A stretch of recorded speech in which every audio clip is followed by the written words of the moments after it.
কূটনৈতিক সকল সম্পর্ক অবিলম্বে ছিন্ন করতে হবে। 2, জায়নবাদী রাষ্ট্রের বিরুদ্ধে বাণিজ্যিক অবরোধ ও নিষেধাজ্ঞা আরোপ করতে হবে। 3, গাজার মুসলিম জনগণের পাশে চিকিৎসা, খাদ্য, আবাসন ও প্রতিরক্ষা সহযোগিতা সহ সর্বাত্মক সহযোগিতা নিয়ে দাঁড়াতে হবে। 4, আন্তর্জাতিক পর্যায়ে ইসরায়েলকে এক ঘরে করতে সক্রিয় কূটনৈতিক অভিযান শুরু করতে হবে।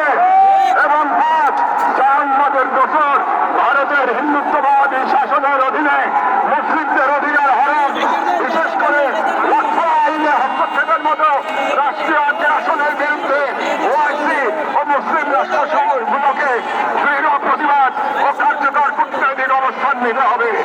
কারণ গাজার রক্ত প্রবাহে আমরা লজ্জিত হওয়ার আগেই গাজার পাশে দাঁড়ানোই অন্যের জন্য সম্মানের একমাত্র পথ। এবং যে নেতৃত্ব আজ দিল তার ইতিহাসের কাঠগড়ায় দাঁড়াতে বাধ্য হবে। আমাদের তৃতীয় দাবি হল বাংলাদেশ সরকারের প্রতি, যেহেতু বাংলাদেশ একটি মুসলিম সংখ্যাগরিষ্ঠ রাষ্ট্র যার স্বাধীনতা সংগ্রামের ভিত্তিতে নিহিত রয়েছে, আমরা বিশ্বাস করি ফিলিস্তিনের পক্ষে বাংলাদেশ কেবল মানবতার নয়, ইসলামের পক্ষেও এক ঐতিহাসিক অবস্থানে রয়েছে। এবং একটি গণতান্ত্রিক রাষ্ট্র হিসেবে সরকারের দায়িত্ব জনগণের ইমানি ও নৈতিক আকাঙ্ক্ষার প্রতি শ্রদ্ধা রাখা। এবং বাংলাদেশের জনগণ গাজার পাশে থাকার অঙ্গীকার করেছে, এই রাষ্ট্রীয় পর্যায়ে দৃঢ় রাখা, এই জনাকাঙ্ক্ষার প্রতি অবজ্ঞার সামিল। আমরা বাংলাদেশ সরকারের প্রতি দৃঢ়ভাবে আহ্বান জানাই, বাংলাদেশের পাসপোর্টে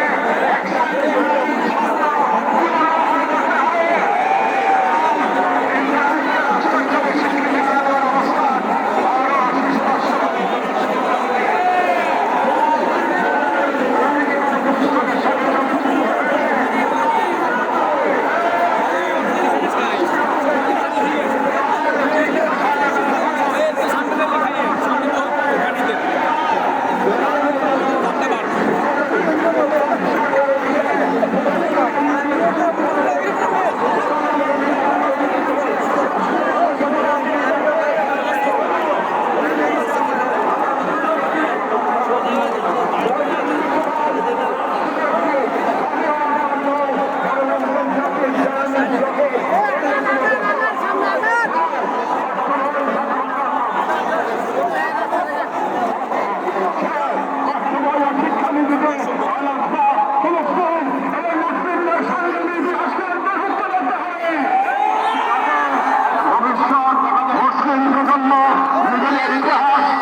ইতিহাস